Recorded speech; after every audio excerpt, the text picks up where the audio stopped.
Welcome to Flamecorn. The opening section of this level is almost entirely boost pads. Now you can choose which boost pad you want to use, and depending on which boost pad you use and where you step on it, you may get a different amount of rings.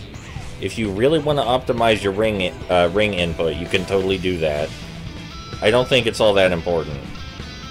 Immediately after the boost pad segments, we're greeted with a section where a bunch of fire falls from the sky and can beam Sonic right in the head. So we're going to jump around that entire corner to minimize the chances of that happening. Now after we do this homing attack chain, comes the infamous part of this level where we run sideways on the wall. Want to avoid most of the boost pads, because if you touch a wall while using the boost pad, you'll clip through it and you'll fall into the lava. Here's a really easy homing chain, but you can only get that homing chain if you don't fall in the lava. And I happen to know most people fall in the lava. Just be wary of the boost pads, that's all.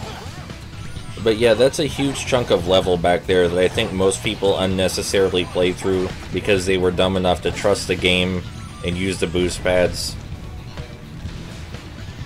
I mean, you know, you see the boost pad, you think, hey, maybe this will work if I step on it, but it doesn't. The best part is, though, after you figure out that the boost pads don't work, you can do that really cool homing chain I showed you back there. Nothing particularly outstanding about this segment, or difficult for that matter.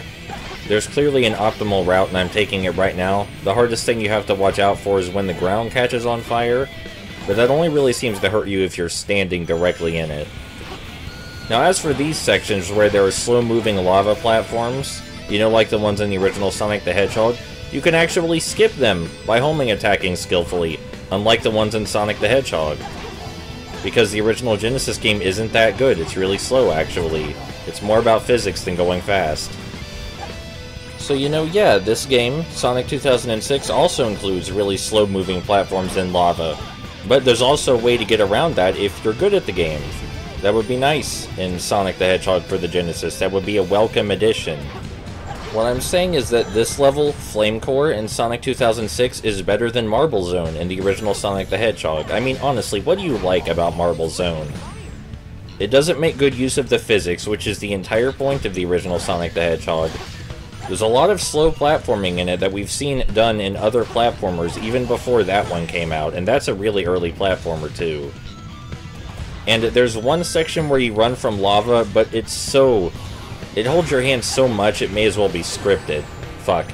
See, that's what happens when you attack those golems when they're holding their spike ball. But that's okay, we'll have plenty of time to make up for that. We'll have plenty of time to make up for that too. But yeah, Marble Zone sucks. Sonic the Hedgehog isn't a masterpiece.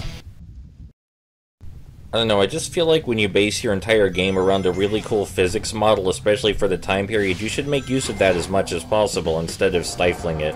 Anyway, right here, if we turn around, which is not something most players would think to do to be fair, but if we turn around, there's a spring right here, and this spring allows us to skip a major section of the level. And then there's this really sweet-ass neon purple rail, and after we get on the rail, if we jump off about halfway through, it's one of my favorite homing chains in the game, this one right here. It's like a staircase homing attack.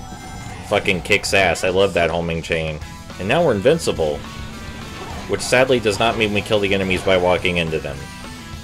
This upcoming section where we run down a big tube is just really mean and spiteful because the camera angle makes it so hard to see what's happening, and fire erupts from the ground so frequently. As you see, we almost got hit there.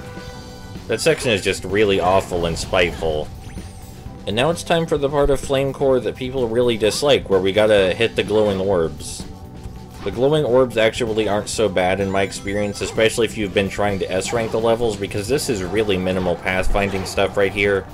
Like, if you've been trying to S-rank the game up until this point, finding the optimal way to hit the glowing orbs should be no problem. The pathways are even pretty much lined out perfectly for you. It's really easy. You just have to adjust yourself to Sonic's absurdly long homing attack range. What do you mean out at last, Sonic? I beasted that section. Thanks for the free rainbow ring. Didn't even have to try to get that one.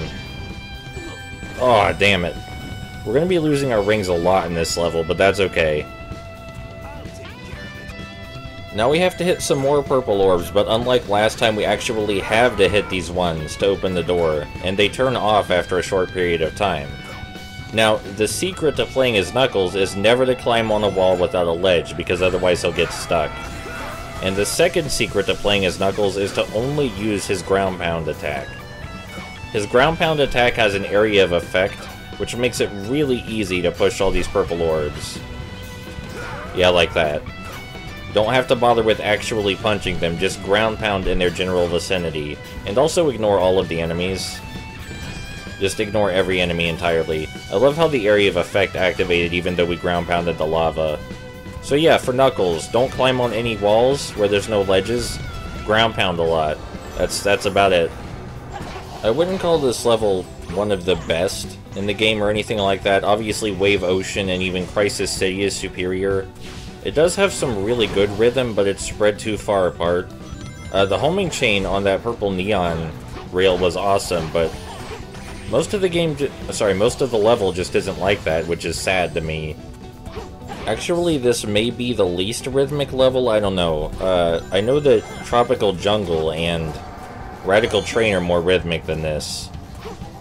Anyway, it's another one of those god-awful, hateful run-down-the-big-tube segments. I hate these. I hate them so much. Because, you know, you're really near the end of the level, and you're almost at that S rank, but if you screw up and hit a plume of fire, it's over. Your S rank's ruined. Thankfully, we didn't.